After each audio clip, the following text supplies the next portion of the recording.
Asalaamu calaykum waraxmatullaahi wabarakaatu. Waxaan sii wadi doonaa muuqaaladeena ku saabsanaa dhisashada website dhammaystiran oo blogger ah. Muuqaalkan waxaynu ku baran doonaa sida loogu daro website-kaaga Google-ka ama haddii Google-ka laga soo search gareeyo si looga heli karo oo uga muuqan karo Google-ka marka magacaaga lagu soo qoro. Si aad haddaba marka waxaad sameynaysaa si aad Google Search Console ugu darto website-kaaga waxaad imanaysaa Google-ka si toos ah u imanaysaa Chrome-ka in platform kugu jira waad soo furan kartaa. Google-ka marka soo furatid waxaad ku soo qortaa Google Search Console soo qor nidaamka u soo qor. Kadib marka soo qortid waxaad sameysaa search ku dhufo ama go wixii ku qoran ku dhufo. Marka search gareyso waxa ku soo bixi doonta shaashad noocan oo kala ah. Kadib waxa ku soo dhufataa kaasar ku qoran tahay Google Search Console tool ama ka kugu soo sareeyo mar walba search.google.com ku qoran tahay. Kadib marka soo kugu soo baxo waxaad tiraahdaa start now.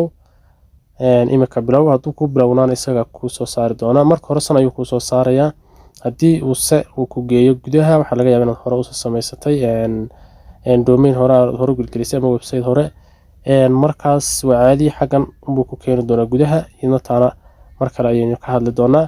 Hadda marka soo kugu soo baxo maadaama aynan domain wali u iibin marka domain-ka u iibinana waa caadi waan soo gelin karnaa. Hadda laakiin maadaama uu domain lahayn uu yahay prefix leeyahay waxaad ku soo dhufanaysaa meesha ku qoran tahay URL prefix. Kadib halkan ayaad ku soo koobiyeynaysaa website-kaaga URL-kiisii. URL-ka website-kaaga soo qaado marka hore. Si aad URL-ka website-kaaga u soo qaadato view blogger hoose ku soo dhufo website-kaaga. Kadib marka soo kugu soo baxo waxaad ku dhufataa xagga sare. Kadibna calaamadda yar saaran copy ku dhufo. Hadda URL-keenu waa sidana waxaan tagnaa meesha aynu ku jirnay. Halkan ayaan xijinayaa hoose ay ku qoran tahay https ka bilaabmasa. Kadibna waxaan ku soo dhinayaa paste. Kadib marka waxaan oranayaa continue hoose.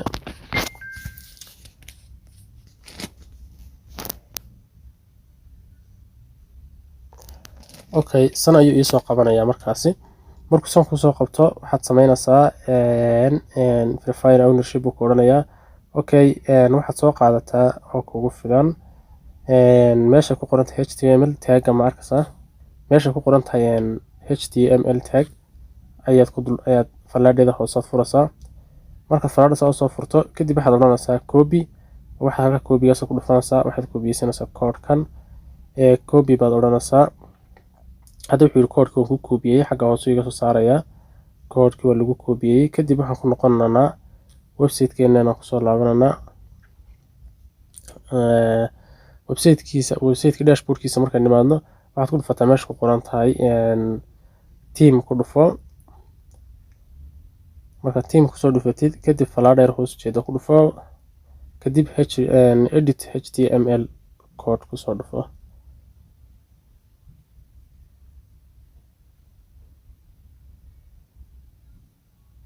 Kadib marka soo kugu soo baxo waxaad sameysaa meesha ay ku qoran tahay meesha ay u dambayso head ay ku qoran tahay tabaxanta badan xagga sare soo martaa horteeda saa u taabo waxaad taabataa star ama falaadhan hoos jeeda taabo laba jeer waliba taabo. Kadib dib soo noqon halka sare taabo ama meesha doonto taagno muhiimadda in halka soo geyso xaj marka space-ka aad sameysatay kadibna paste ku soo dhe. Hadda code-ka wakaas waa inoo soo galay kaliya waxaan ku dhufanay meesha sare saddexda iliga. Kadib waxaan ku dhufanay save ta hoose oo code-ka ayaan ku save gareysanayaa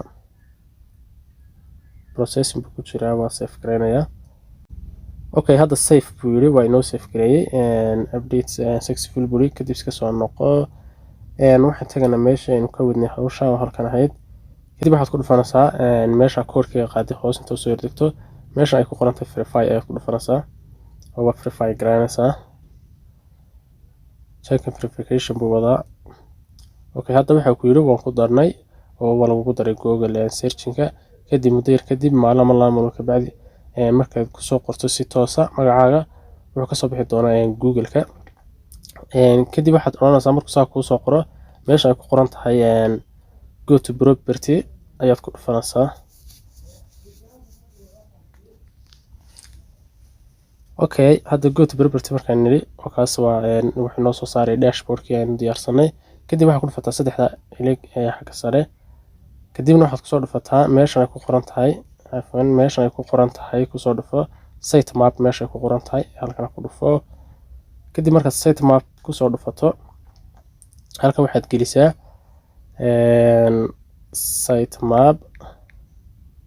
sitemap.xml geli, intaa geli sitemap.xml geli, kadibna submit dheh.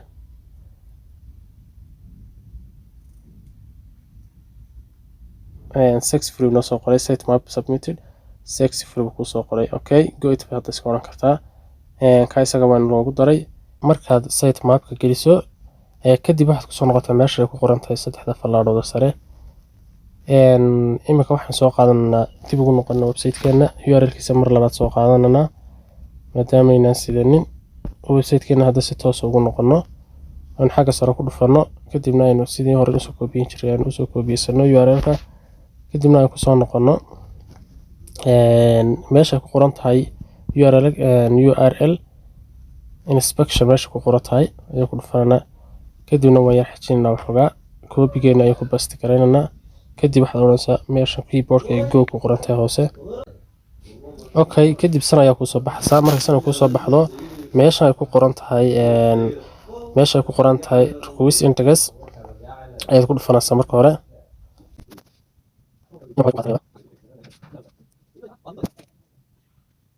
xogaa yar bay kugu qaadanaysaa, iska sug xogaa bay qaadanaysaa.